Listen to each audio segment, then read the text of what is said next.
Potentiellement tué sa femme et le tueur à gages qui l'aurait sollicité pour la tuer. Le procès s'éternise depuis des années, tandis que le prévenu est en détention. S'il est condamné, l'accusation réclamera la peine de mort. Bonjour, passons à l'affaire Nevada contre Randolph. 650-966 Randolph. Page numéro 1 de l'audience de 9h30. Faites entrer le jury. L'État peut prendre la parole. Vous allez découvrir deux histoires qui sont arrivées à 20 ans d'intervalle à deux individus qui ne se sont jamais rencontrés. Leur mission, à tous les deux, consiste à tuer deux femmes, les épouses de Thomas Randolph. Thomas Randolph n'a commis aucun acte qui lui vaudrait d'être inculpé du meurtre de son épouse. Vous comprendrez d'ici la fin du procès qu'il est innocent. Prochain témoin, Monsieur Eric Tarantino.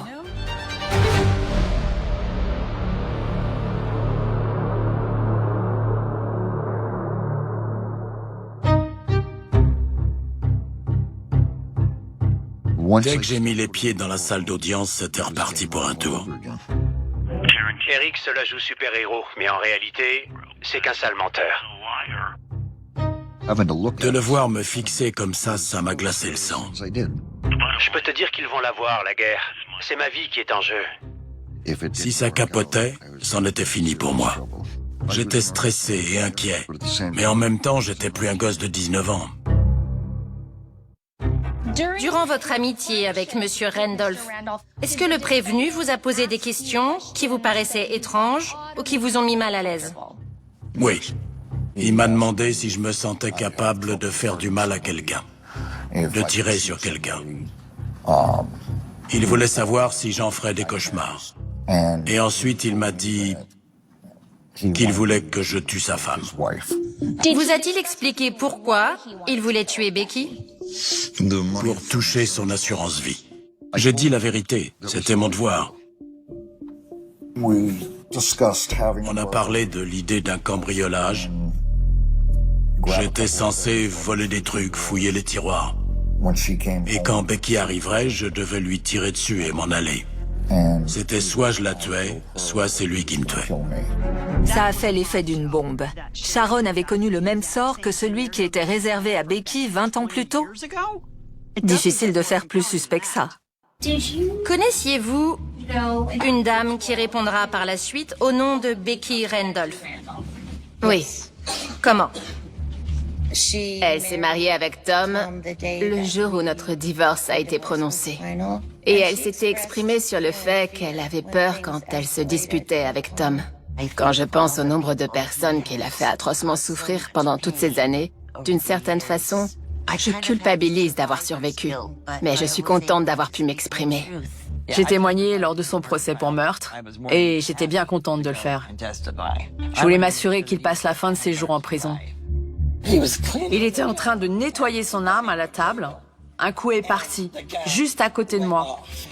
Et ça a fait un trou dans le sol de la cuisine. Pourrait-on dire que c'était à quelques centimètres de vous? Oui, je voyais même la fumée sortir du trou dans le sol. Pensez-vous que cette balle, qui est partie dans la cuisine, était en réalité une tentative de meurtre de la part de Thomas Randolph? Oui. J'étais stressée, j'avais peur. Je passais mes journées sur le qui-vive. Je me demandais tout le temps ce qui allait m'arriver, je savais pas ce qui me réservait. J'en savais rien du tout. En ce qui concerne Gain Almon, ils lui ont carrément demandé de mentir à la barre. Tous les éléments qui ont été autorisés dans le procès de 2017, c'est rien que des salades. Ils ont décidé de changer leur version des faits pour qu'elle colle avec leur nouvel angle d'attaque.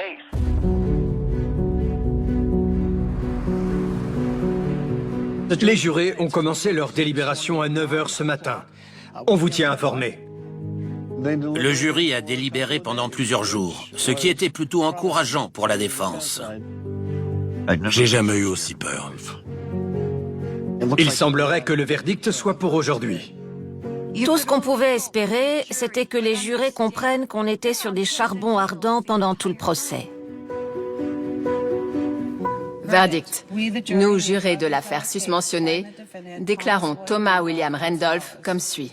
Premier chef d'accusation, coupable de complot pour meurtre. Deuxième chef, meurtre à l'aide d'une arme mortelle de Sharon Coast Randolph. Troisième chef, meurtre de Michael James Miller, coupable de meurtre avec préméditation à l'aide d'une arme mortelle. Quand on entend le verdict, on est aux anges. Merci, Seigneur. Quand ils l'ont reconnu coupable, j'ai commencé à pleurer. Ça faisait 30 ans que ce type me terrorisait. Craig Figner est en direct et la question sur toutes les lèvres est « Doit-il mourir pour ses crimes ?» C'est au jury que va revenir la décision d'infliger ou non la peine de mort. Le verdict va être lu à voix haute. Nous, jurés de l'affaire susmentionnée, imposons la peine de mort.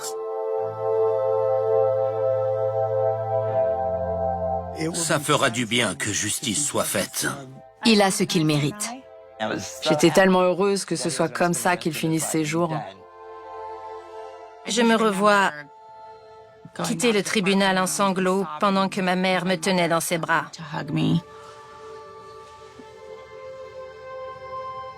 Ça faisait beaucoup à encaisser. Je n'ai pas envie de voir mon père mourir. Rendez-vous au paradis. Ils vont venir m'injecter un produit pour m'euthanasier et ensuite, je pourrai enfin recoucher avec Sharon, Becky, avec Lee, avec Frances. Et si tout se passe bien, avec 10 ou 20 autres femmes que je dégoterai au paradis. J'ai qu'une envie, c'est tourner la page et passer enfin à autre chose. Ça y est, je peux enfin lâcher prise et profiter de ma liberté. C'en est fini. Je vais pouvoir souffler. Mais j'ai fait l'erreur de baisser ma garde et je le regretterai à vie. L'État n'a absolument aucune idée du bazar dans lequel il s'embarque.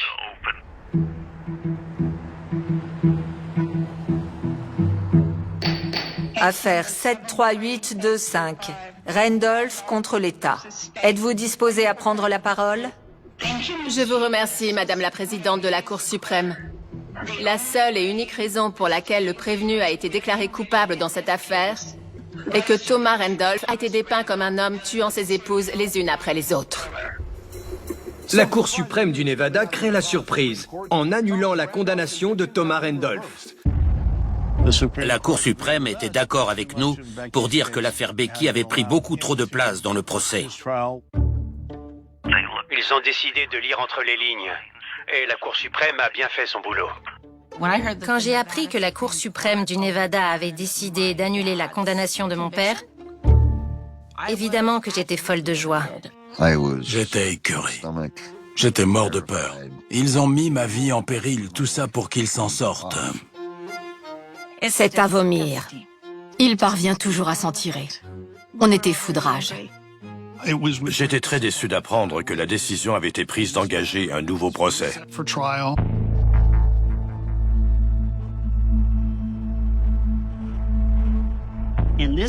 Cette fois-ci, la Cour suprême décide que les antécédents de Thomas Randolph ne seront pas pris en compte.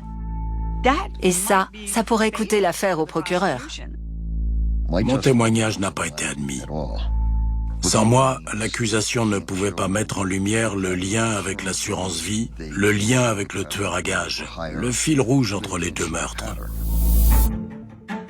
Nous sommes à Las Vegas, dans le Nevada, où se déroulent les audiences préliminaires de Thomas Randolph, l'homme accusé des meurtres de sa 6e épouse Sharon et de l'homme engagé pour la tuer.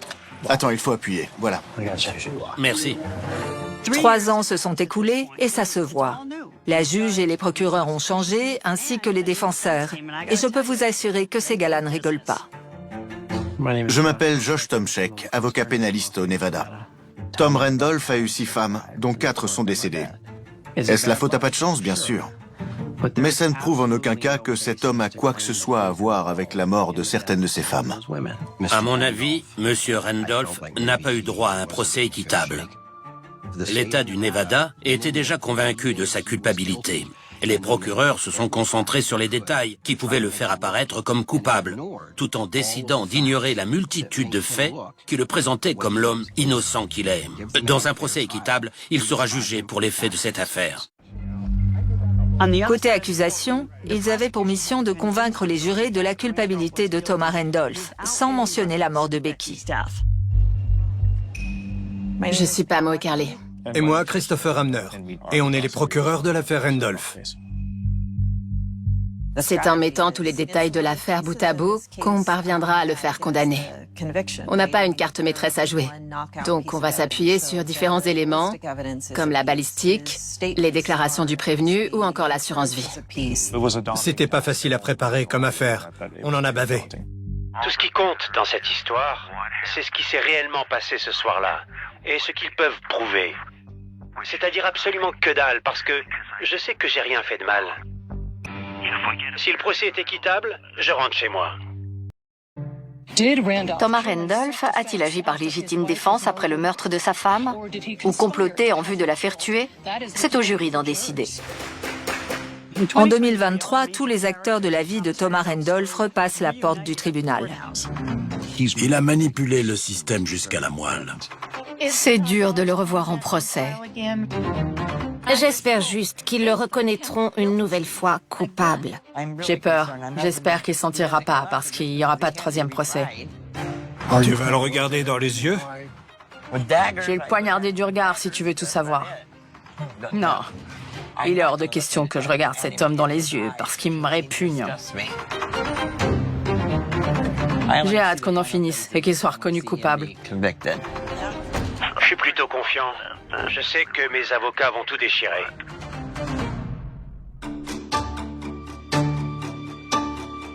C'est le début d'un nouveau procès qui nous vient tout droit du comté de Clark au Nevada, l'affaire Thomas Randolph. L'accusation doit tout recommencer, mais cette fois-ci, elle a des bâtons dans les roues. Et si elle n'arrive pas à prouver que Thomas Randolph a orchestré le meurtre de Sharon Coase, alors il s'en tirera en toute impunité, une fois de plus. N'oublions pas que les jurés ignorent qu'il s'agit de la suite du procès où Thomas Randolph a déjà été jugé coupable. En ce qui les concerne, c'est la première fois que cette affaire passe en jugement. Levez-vous pour le jury. Je m'appelle Chloé Mitchell, jury numéro 6 dans l'affaire Randolph. Il y a toujours 3 versions d'une histoire, la mienne, la tienne et la vérité. J'ai pris mon rôle très à cœur. Je voulais sincèrement comprendre ce qu'il s'était passé pour prendre la bonne décision en tant que jury. Le procès démarre avec l'exposé des faits de l'accusation. Mesdames et messieurs, quand le prévenu raconte ce qui s'est passé, il se dépeint comme le héros de sa propre version. Mais croyez-moi quand je vous dis qu'il est extrêmement difficile de planifier le meurtre parfait. Grâce aux pièces à conviction de cette affaire, vous comprendrez que Tommy Randolph est innocent. J'appelle Deirdre Marley à la barre. Bien. Sharon avait quelques amies très proches à qui elle aimait se confier et certaines d'entre elles devraient témoigner aujourd'hui et nous donner une meilleure idée du couple que formaient Thomas et Sharon. J'ai essayé de rester le plus concentré possible. Est-ce qu'il lui est arrivé de vous parler d'assurance vie? Oui, elle m'a dit, il est bénéficiaire d'une assurance vie à mon nom. Et j'ai répondu, Sharon, c'est vraiment pas bon signe. Je suis inquiète pour toi maintenant. Que lui avez-vous conseillé? Je lui ai demandé de venir habiter chez moi. Comment a-t-elle réagi à cette invitation? Elle m'a dit, je sais, Deirdre. Et elle semblait inquiète. Et elle a dit, mais je veux rester dans ma maison. Et que lui avez-vous répondu? J'ai dit à Sharon, j'ai dit, je ne peux pas t'obliger à me suivre et à venir habiter chez moi, même si je pense que c'est ce que tu devrais faire. J'ai dit, je t'en prie, quoi qu'il arrive, promets-moi de ne rien accepter de Tommy, que ce soit à boire ou à manger, et de toujours l'avoir à l'œil. Je ne lui fais pas confiance. Je sais pas d'où elle sort ces conneries, l'autre Deirdre Marley, ou l'autre conne, comme l'appelait Sharon. Elle est vraiment bizarre, cette femme. Sharon était quelqu'un de très apprécié des gens.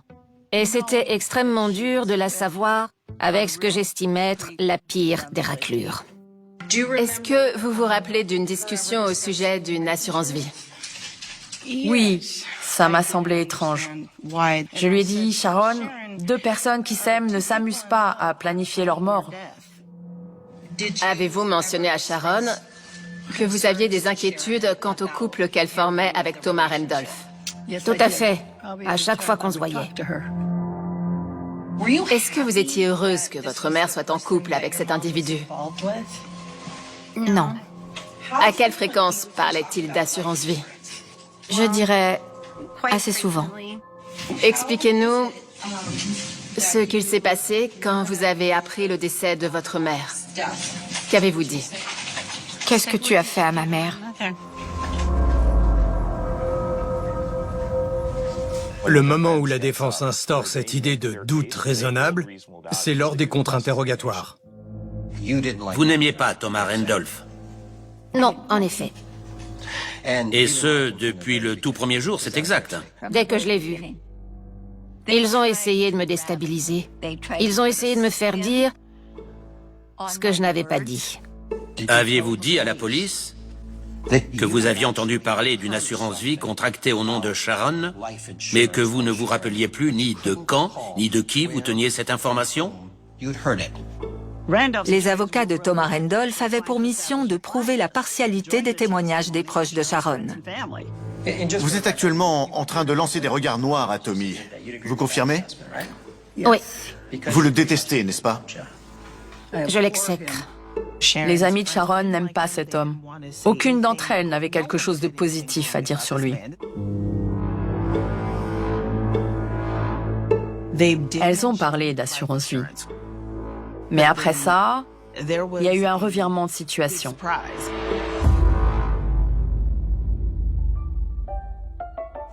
Pouvez-vous vous présenter à la cour? Elisabeth Lavador. Connaissez-vous Thomas Randolph? Tout à fait. Où l'avez-vous rencontré? Sur une plateforme de rencontre.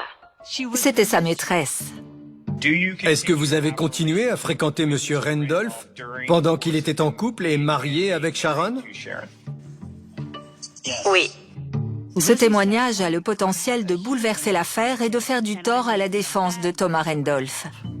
Il ne faut pas oublier que les jurés ne savent pas tout. Nous, on sait que c'est un coureur incapable d'être fidèle. Mais maintenant, le jury aussi.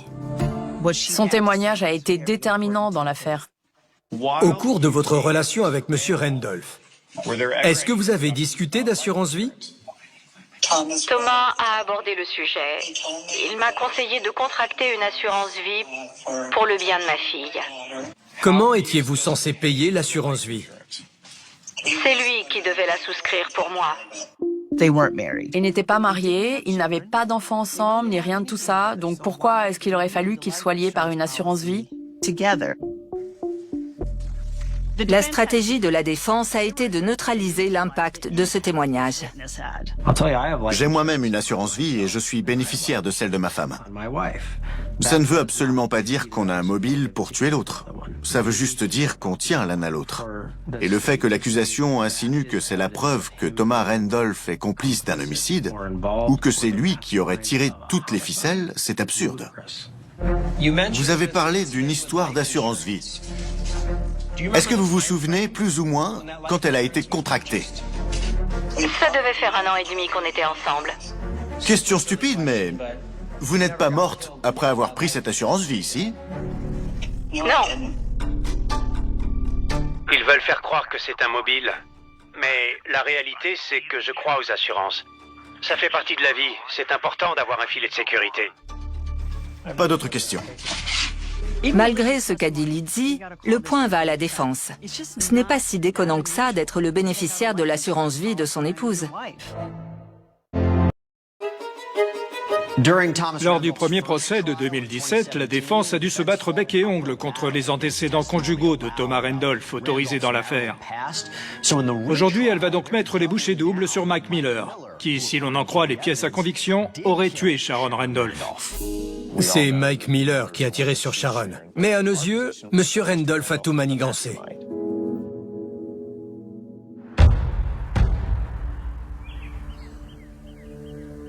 Mon frère, Michael Miller, était le père de 3 enfants. Le jour de sa mort, j'étais chez mon oncle. Et j'ai reçu l'appel d'un policier qui m'a dit « Monsieur Miller, je suis navré de vous annoncer que votre frère Michael Miller est décédé. » Et j'étais là. Comment ça? Thomas Randolph l'a tué à la suite d'un cambriolage avec effraction. Un cambriolage? Mike n'est pas du genre à cambrioler les gens. Pour moi, c'était pas crédible. Ils ont dépeint cette image d'un Mike qui serait ce meurtrier sans cœur. Mais c'est pas comme ça qu'on a été éduqués. Notre frère n'était pas quelqu'un de violent. Il a joué un rôle dans l'histoire, je dis pas le contraire. Je dis pas qu'il n'a rien fait. Mais il s'est fait manipuler par Thomas. J'aurais aimé qu'il ne rencontre jamais Thomas Randolph.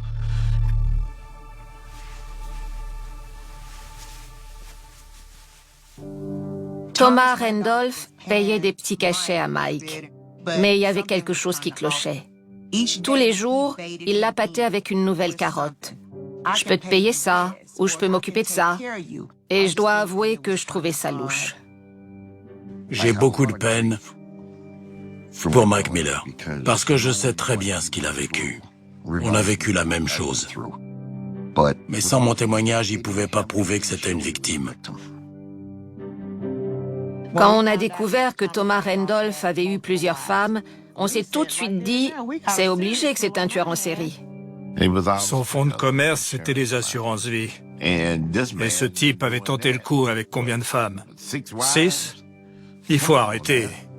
Pour moi, Thomas Randolph allait rester impuni des meurtres de Sharon Randolph et de mon frère, Michael Miller. T'en dis quoi?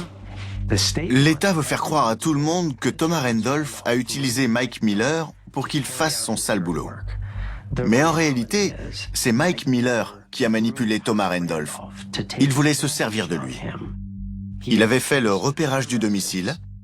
Il savait où se trouvaient tous les objets de valeur. Il avait quasiment tout cambriolé avant de se faire surprendre par Sharon Randolph. Et pour s'en sortir, il a décidé de lui mettre une balle en pleine tête chez elle. Dans les sacs retrouvés près de son corps, il y a tous les bijoux. On va lever le voile sur Mike Miller.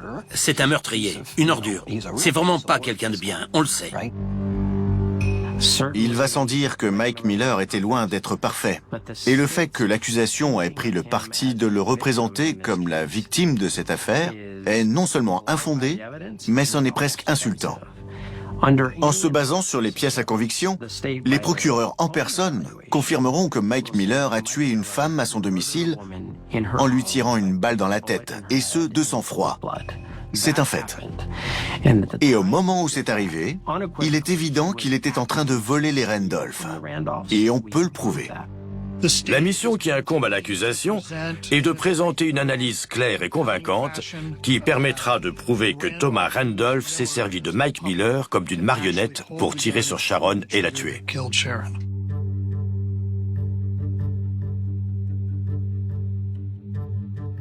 L'idée, c'est de faire appel à un maximum de gens qui aimaient et appréciaient Mike Miller pour que les jurés puissent voir ce que ces témoins pensent de la relation qui existait entre M. Randolph et lui. Ça leur permettrait de comprendre que la situation n'était pas toute rose. Présentez-vous. Vida Miller. Avez-vous eu l'occasion de voir Mike interagir avec M. Randolph? Ils traînaient tous les deux à côté de la boîte aux lettres pendant des heures, assis dans une voiture. Une voiture? Celle de Monsieur Randolph. Michael n'en avait pas. Et ils étaient tous les deux assis dans la voiture? Oui, c'est ça. Je le sais parce qu'un jour, je suis allée leur proposer à manger. Ils étaient là depuis si longtemps que je leur ai apporté des chips. La relation avec Mike Miller est brève, intense, et c'est Thomas Randolph qui mène la danse. Est-ce que vous vous souvenez si M. Randolph laissait des messages à l'attention de votre neveu, Michael Miller? Oui, ça arrivait. Est-ce que vous sauriez dire combien? Beaucoup. C'est-à-dire une dizaine ou beaucoup plus que ça? Beaucoup, beaucoup. Des centaines? Oui. Le témoignage de Vida Miller a joué un grand rôle dans l'affaire et a planté la graine dans mon cerveau qui m'a fait comprendre que leur relation était plus du domaine du partenariat que de l'amitié. Qu'est-ce que vous pensiez de la relation entre eux? Est-ce qu'elle vous semblait un peu étrange? Oui, parce que le boulot ne tombait jamais. Mais ils continuaient de se voir. Oui. Et de s'appeler. Oui. Est-ce que vous vous rappelez d'une fois où Mike est allé s'entraîner au tir avec Tom? Il m'a dit que Tom voulait qu'ils aillent s'entraîner au stand de tir. Bien. Est-ce que vous vous souvenez avoir vu Mike en possession d'une arme à feu? Un pistolet. Bien. Je l'ai vu. Il a dit si c'était Tom qui le lui avait donné ou d'où il venait? Il a dit que Tom voulait qu'il se familiarise avec. Bien. Le point fort de Monsieur Randolph, s'il en a un, c'est de repérer les gens qui se sentent seuls et qui n'ont rien à perdre. Pourquoi Miller et Randolph seraient amis? Je dois dire que cette question est limite insultante. Pourquoi un homme qui est propriétaire, un peu plus âgé et d'origine différente ne pourrait-il pas être ami avec un type qui galère? Il voulait aider Michael Miller et c'est ce qu'il a fait. Ce n'est pas seulement leur relation qui est étrange. Pas longtemps avant de mourir, Mike Miller a passé des appels énigmatiques à ses proches. Et ce sont ces coups de fil qui vont permettre au jury de mieux comprendre la situation. Peu de temps avant son décès, est-ce que Mike vous a indiqué qu'il pensait bientôt toucher une certaine somme d'argent? Oui, il m'a dit qu'il avait rencontré une jeune femme, qu'ils allaient partir vivre ailleurs et qu'il allait toucher de l'argent. J'ai discuté avec Mike la veille de son meurtre et il me répétait « Je vais toucher du blé, je vais toucher du blé ». Et j'étais là « Mais qu'est-ce que tu racontes ?» Quand Mike dit qu'il va toucher de l'argent, il parle de l'assurance vie que Tom allait lui verser à la mort de sa femme. Il s'est fait embrigader dans cette combine avec Thomas Randolph. Et il s'est retrouvé impliqué dans cet atroce scénario. Il s'agissait d'un complot entre Thomas Randolph et Mike Miller en vue de tuer Sharon et de toucher l'argent de l'assurance vie. Mais la défense a une toute autre façon de voir les choses. Il s'est passé un petit moment depuis cet incident. Pas vrai? Tout à fait. La première fois que vous avez été approché par les enquêteurs, c'était le lendemain de la mort de Michael. Oui. Le 9, c'est ça? C'était ce jour-là, oui. Si j'ai bien compris ce que vous avez déclaré, Mike vous aurait dit qu'il allait bientôt toucher de l'argent. Vous vous rappelez avoir dit ça? Oui. Oui, je m'en souviens. Et Mike vous aurait dit qu'il n'allait plus être en contact avec Monsieur Randolph. C'est ça? Oui. Mike a dit « Je ne serai plus en contact avec cet homme juste ici. » Exact. Oui. Je vais toucher de l'argent et partir avec ma copine pour aller habiter en Floride ou en Californie. C'est ça? Oui. Michael savait qu'il allait cambrioler le domicile de Thomas et Sharon Randolph. C'était ça son plan. Et il s'est dit que c'était une occasion en or. Je vais y aller, les cambrioler et déménager. Mike est coupable d'assassinat et ils insinuent qu'on l'a incité à le faire. On n'incite pas quelqu'un à faire une telle chose. Les avocats de la défense m'ont mis en colère. Ils disaient un tas de choses sur mon frère, comme quoi c'était un meurtrier. Mais Mike n'était pas comme ça. Le jury doit décider si Thomas Randolph est la victime ou le grand méchant de cette affaire. L'accusation devait prouver qu'il était indéniablement coupable, mais la défense ne s'est pas laissée faire. L'accusation doit prouver au-delà de tout doute raisonnable que Thomas Randolph a fait appel à un homme de main pour tuer son épouse avant d'éliminer le tueur dans le but de toucher l'argent de l'assurance vie de cette dernière. Sans accès à l'affaire Becky, l'accusation n'a pas d'autre choix que de tirer un maximum parti des éléments de l'expertise criminalistique.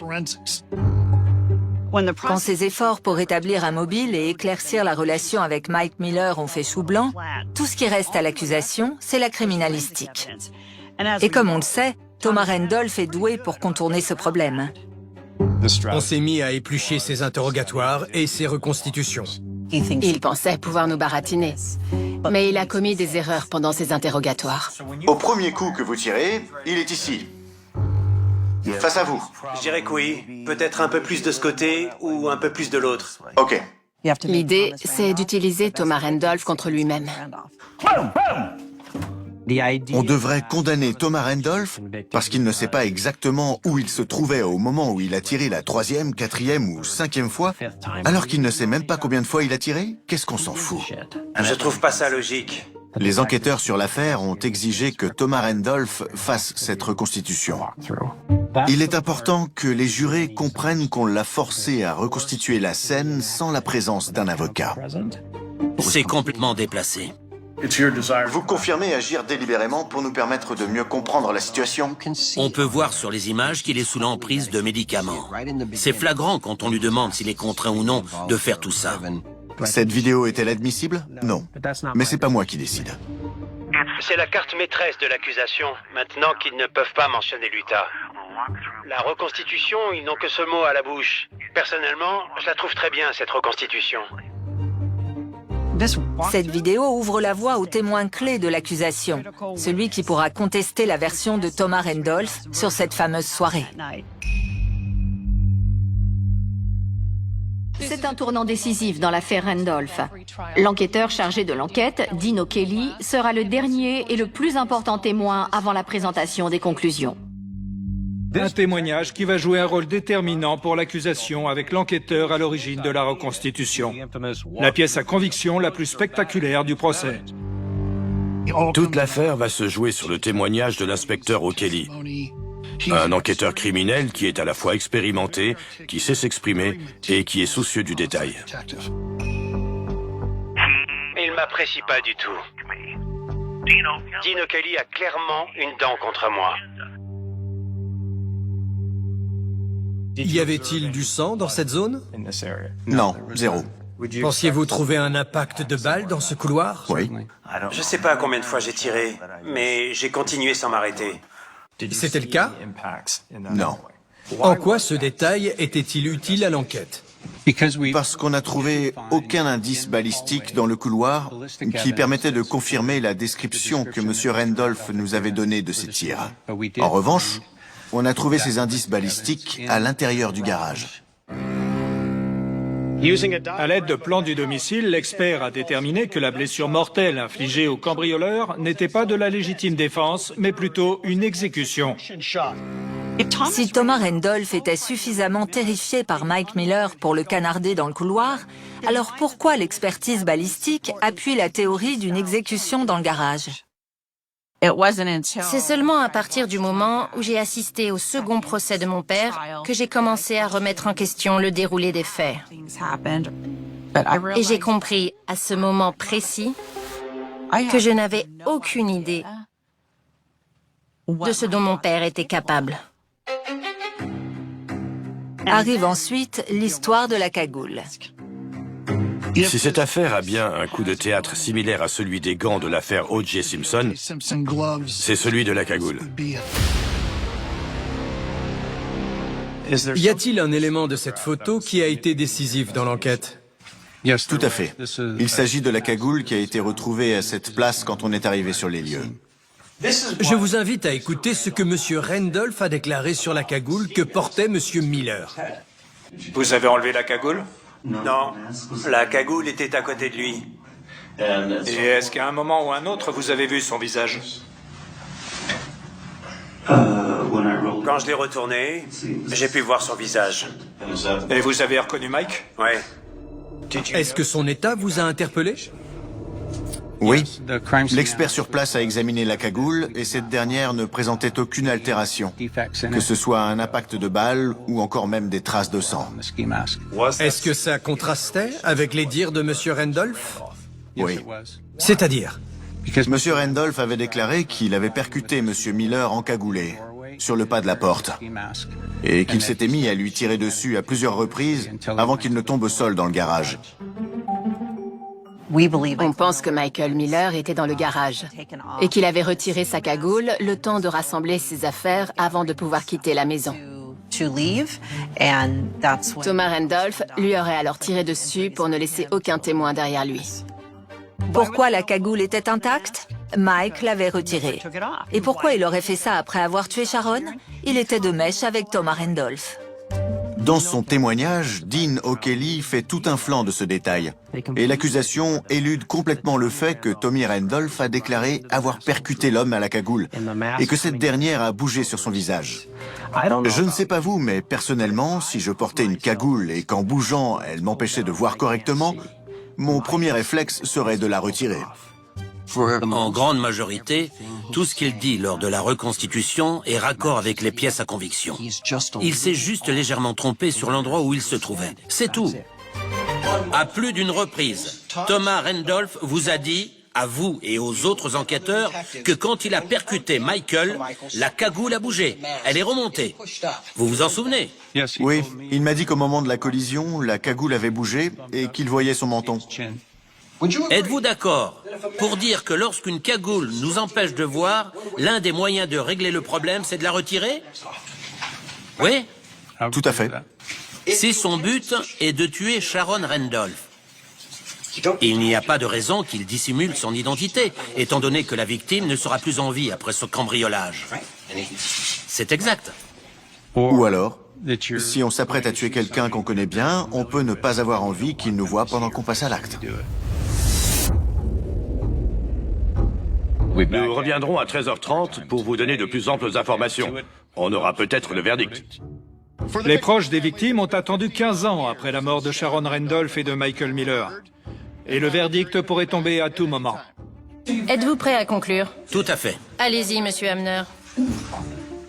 Les éléments ont démontré, au-delà de tout doute raisonnable, que cet homme a manigancé le meurtre de sa femme avec Mike Miller. Thomas Randolph est innocent. Ils n'ont pas prouvé sa culpabilité.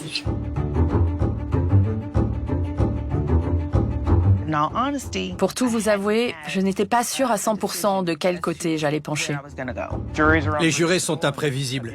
Et au bout du compte, on ne peut pas savoir ce qui les aura marqués, ni quel crédit ils vont décider d'accorder à telle pièce à conviction ou à tel témoin. Les avocats de la défense ont été très bons. Et j'espère simplement que les jurés n'écouteront pas ce qu'ils ont dit, qu'ils se fieront à leur propre jugement et qu'ils le déclareront coupable. S'il s'en tire à nouveau, c'est certain qu'il recommencera. Je veux que justice soit faite. Je meurs d'envie de tourner la page. Je joue ultra gros, là. C'est le reste de ma vie qui est en jeu. Et celle de mes proches aussi. J'espère que je serai acquitté et que je serai indemnisé. Mais il est hors de question que je les laisse me tuer 2 fois. Les conclusions ont été présentées cet après-midi dans le procès du veuf noir. L'affaire est maintenant entre les mains du jury. Du nouveau? Patience, patience. Ok. Attendre que le jury donne son verdict. Pour moi, c'est le pire aspect de ce métier. C'est stressant. Plus ce sera long, plus j'aurai peur. Si le verdict ne tombe pas le premier jour, je serais un peu inquiet de la raison de ce retard. Plus les heures passent, plus le stress monte. On se demande pourquoi le jury ne s'est pas encore décidé. Espérons qu'on ait des nouvelles très rapidement.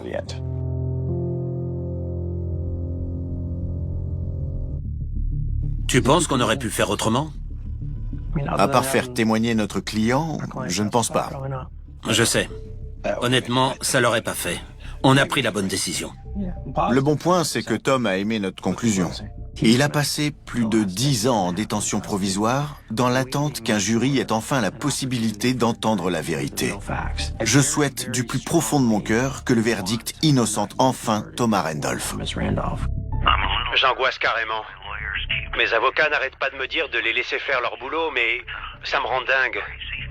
C'est interminable. Je veux rentrer.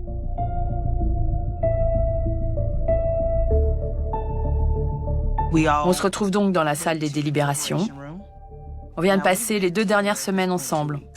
On vient tous d'univers différents, mais on est tous réunis autour d'un but commun, décider si cet individu est coupable ou innocent. On a donc décidé de passer en revue toutes les pièces à conviction. On a parlé du fait que Sharon avait été tuée à bout portant, de l'arrogance de Thomas Randolph, de sa vulgarité, de son côté don Juan. Mais tout ça ne suffit pas à garantir que c'est un meurtrier.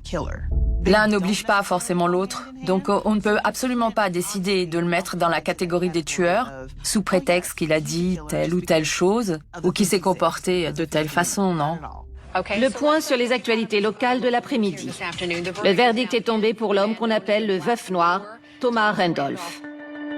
Le verdict est tombé, faut que je file au tribunal. Et la pression remonte en l'attente de l'annonce du verdict. J'étais stressé. Je me disais que s'il était acquitté, cette fois-ci, j'allais devoir vivre à l'étranger. Je pense qu'on avait tous peur. Tout ce que j'espère, c'est qu'il s'en tire pas impunément. Il doit assumer les conséquences de ses actes et passer sa vie en prison.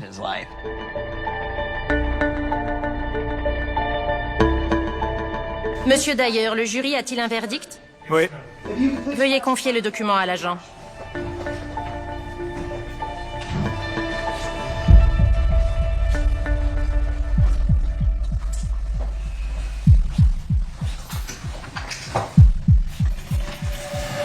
Le verdict va maintenant être lu. Comté de Clark, Nevada.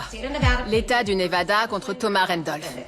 Verdict. Nous, jurés de l'affaire susmentionnée, déclarons Thomas Randolph comme suit.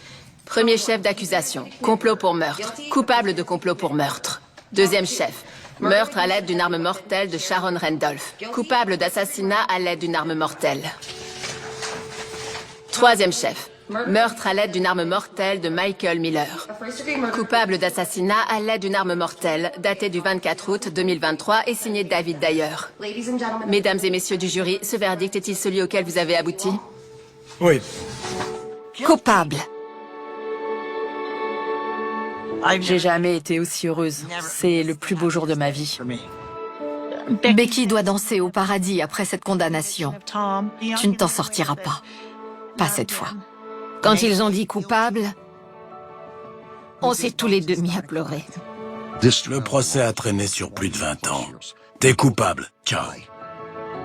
Il est reconnu coupable sur tous les chefs d'accusation. Quelle victoire et quel soulagement pour la famille et les proches de Sharon Coase, de Mike Miller et de Becky Gault. On est tous arrivés à la conclusion, au cours de la dernière heure de délibération, qu'on l'estimait tous coupables. On ne peut pas faire revenir Sharon, mais d'une certaine façon, j'ai le sentiment que justice a été faite pour sa famille.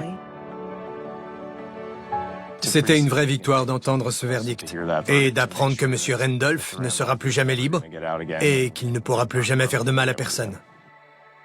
Je suis innocent. J'ai rien fait. J'aurais pas dû faire confiance à mes avocats.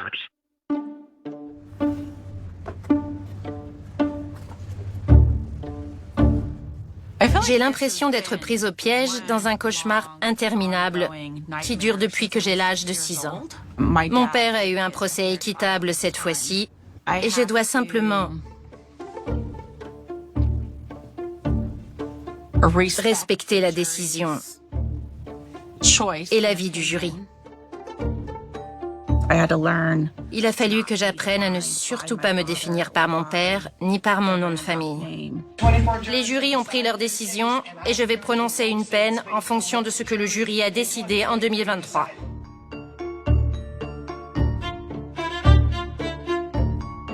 Thomas Randolph mérite d'être là où il se trouve. Et les familles méritent la justice qu'elles ont obtenue. J'ai perdu 41 années de ma vie à cause de Thomas Randolph. Je suis content qu'il ait été condamné, mais je suis pas confiant. Tom connaît beaucoup trop bien les ficelles du système judiciaire pour que je puisse dormir sur mes deux oreilles.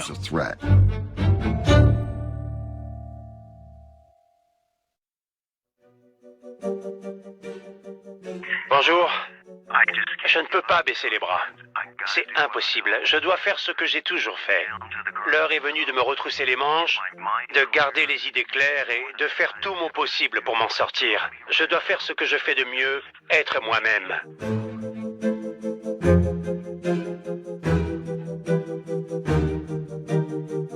Au revoir.